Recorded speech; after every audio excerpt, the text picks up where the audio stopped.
Imana turavugana, ijwi ry'Imana rirambwira ati Pamela ndamuguhaye, niwe mugomba kubana, akakubera umufasha, mukabyara ahungu nako. Ibintu byo kubana no gushakana atari ibyanjye.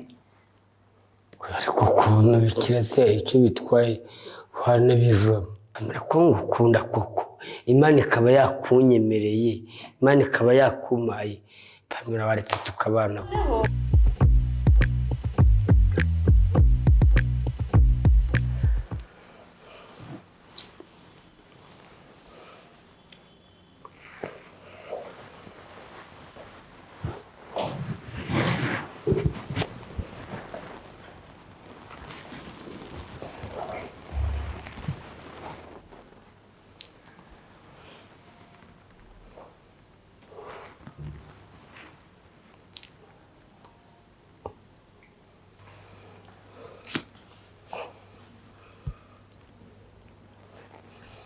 Pamela waramutse?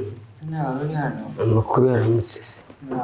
Twaramutse neza turashima Imana. Pamela rero buriya njyewe nubwo dukoraniye umurimo w'Imana tukaba dusengana ahangaha, njye buriya nagukunze kuva kera. Nagusabye Imana, Imana iba mu ijuru, ariko uyu munsi navuganye n'Imana saa 9 z'ijoro. Imana turavugana, ijwi ry'Imana rirambwira ati Pamela ndamuguhaye, niwe mugomba kubana, akakubera umufasha, mukabyara ahungu nakobwa. None se Imana yakubwiye yirengagije ko ndi umubikira ntajya nkora ubukwe, ibintu byo kubana no gushakana atari ibyanjye. Ariko kubona bikira se icyo bitwaye wanabivamo. Nose ko ari Imana yabivuze, nawe icyaha Imana yakubara, ni Imana yakumaye, kuko Imana ngiye yabimbwiye gutya Hazarari. Turi kurebana rwose Usubire ushobora gusanga yakubeshye. Imana ntabwo ijya ibeshya. Njyewe Pamela ko ngukunda koko, Imana ikaba yakunyemereye, Imana ikaba yakumaye, Pamela waretse tukabana ko. ngende umubikira ntabwo njya nkora ubukwe, uri gukora ubukwe ntabyo nizereramo, ntabwo nzi ngo biva mu byaha. Nta kibazo, Imana nibikumaye, ni nka kwa kundi ntuza yatwise Yesu Kristo mwe kuriya mu mwuka. Tugomba kubana buri Imana iyo yavuze iba yavuze, kandi nta kivuguruza Imana, ntabwo wavuguruza Imana. Kandi niba ukunda Imana ukaba wizera Imana, reka tubana. Imana yakunyiritse ikakuma. Ubu se twabana he byaka? Twabana he? Mu rugo? Tukabana nk'umugabo n'umugore. Ntabwo ibyo byizereramo pe, ibyo ntabwo ari ibya. Oya yizera Imana. No mu muryango wanjye urabizi ko papa atabyemera cyangwa mu rugo. Uyu muryango se, umuryango ntabwo ari ngo ugomba kureka umuryango ugakorera Imana. Uko buriya niba Imana ivuze ati ugomba kubana na Yaka, tugakomeza umurimo w'Imana ariko turi kumwe. Ubwo se wakora ubukwe budashyigikiye nk'umuryango, umuryango washabikiriye. Umuryango rega nawe ntabwo wabyanga, ari Imana yabivuze. Si umwana mwawe yera? Imana yangezeho saa 9 z'ijoro. Wari uri he? Mu gicuku ndi mu buriri ndyamye. Yego. Noneho wabonekewe. Numva ni nko kubonekerwa n'ubundi, kuko Imana nge twavuganye mbwira yuko rwose Pamela agomba kuba uwa Yaka rwose, tukabana nk'umufasha wanjye.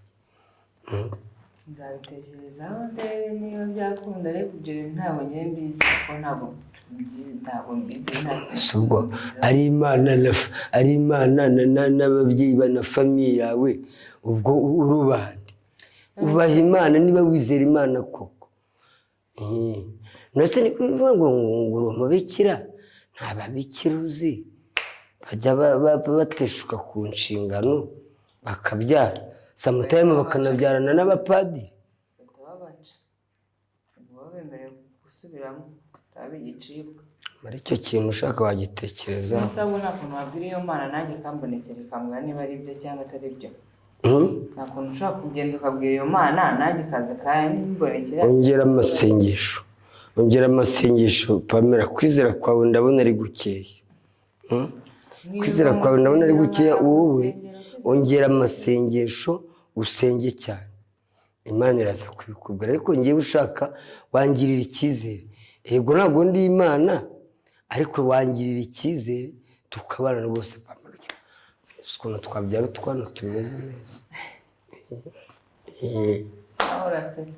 Twabyara utwana tumeze neza rwose, nkagira madamu rwose Pamela. wabibwiye mu rugo se cyane igihe wabanjije kubibwira? Niwe nabanjije kubibwira kuko ni wowe Imana yantumyeho. Mu rugo tuzabamenyesha, ahubwo nawe wabamenyesha hakiri kare. Kandi tugiye kubanza ukayibwira nanjye kambonekera ikambwira niba ari byo, gusa nabibwira niba nicaye niba ari Imana. Buriya wambabariye koko, wambabariye ko ndi imfubyi, ukambabarira basi ukambera mama. Gusa umuntu ungana nawe namubera mama n'ukuntu ungana. Ukambera mama, ukambera papa, ukambera byose mbese. Aha ngaha rero mu itorero dufite utugurupe tumwe na tumwe tugenda dufasha abantu bahuye n'ibyago nk'ibyo ngibyo, wazaza tukakwandika. Mbese ubwo bufasha ngenda bukeneye koko, ubufasha rega ni wowe umufasha, ni wowe wamfasha. Ntabwo kuvuga ngo barampe ibiryo, kuvuga ngo barampe amafaranga. Oya, banakwitaho mu bijyanye n'imitekerereze no mu buzima busanzwe bwa buri munsi. Ariko kuri gutinya kubaka sha kandi ukuze koko, kutari uruhinja gusa utegereje kuzamera amahembe. Yego buriya ngewe urebye mu myizerere gushaka ntabwo bivamo, ntabwo tugiye dushaka. Ni Imana yabivuze, ni Imana yabivuze. Ubaha Imana, reka kureba amaso y'abantu ngo abaturanyi, ngo abanzi bazavuga ngo iki, nk'umuntu nari nzi ko ntazabana n'umugabo. Wowe izera Imana, ko ni Imana yabivuze. Nanjye ntabwo ari njye wabibwiye, ntidusanzwe dusengana se, mbese si bwa mbere nabikubwira. Wowe izera Imana kandi ibyo bintu ubitekerezeho. Nyuma y'iki cyumweru uzampa igisubizo rwose. Sante sana, nakoze cyane. Amen. Okay.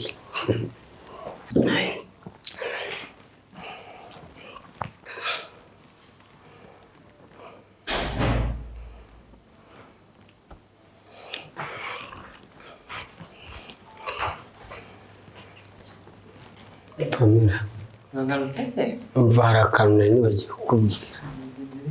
Kubera ko yari gahunda y'Imana nari mubwiye, Imana nyibwire ngo iki, nyibwire ko ubyemeye, nyibwire ko usigaye ubitekerezaho, utanyibwire ngo iki, kuko ishobora kuza muri ariya masaha yayo tubonaniraho ikongera ikambaza byagenze gute, yakubwiye ngo iki, nyibwire ngo iki. Nyibwire nanjye izi muri aya masaha ikozeraho ica iwanjye izi iwawe. Urabona yahaye igisubizo iri buze, nta kintu iri bukubaze, ize kubonana nawe. Ariko hari igishobora kubanza ikanyuraho ikambuza se byagenze gute, aho nagutumye bakubwiye ngo iki. Nyibwire ko uri kubyigaho cyangwa se ko wabyemeye. Kubyemera biragoye cyangwa kubihakana, kubera ko nyine igomba kuza kubanza kunca, cyangwa se n'izi wawe uhita uyibwira ati yambwiye ngo ugende umuntu nawe mubonanire. Nyibwire ko ibanze kunyureho. Sawa, ndayibwira mubonane. Sawa, ugira amasengesho meza. Sawa.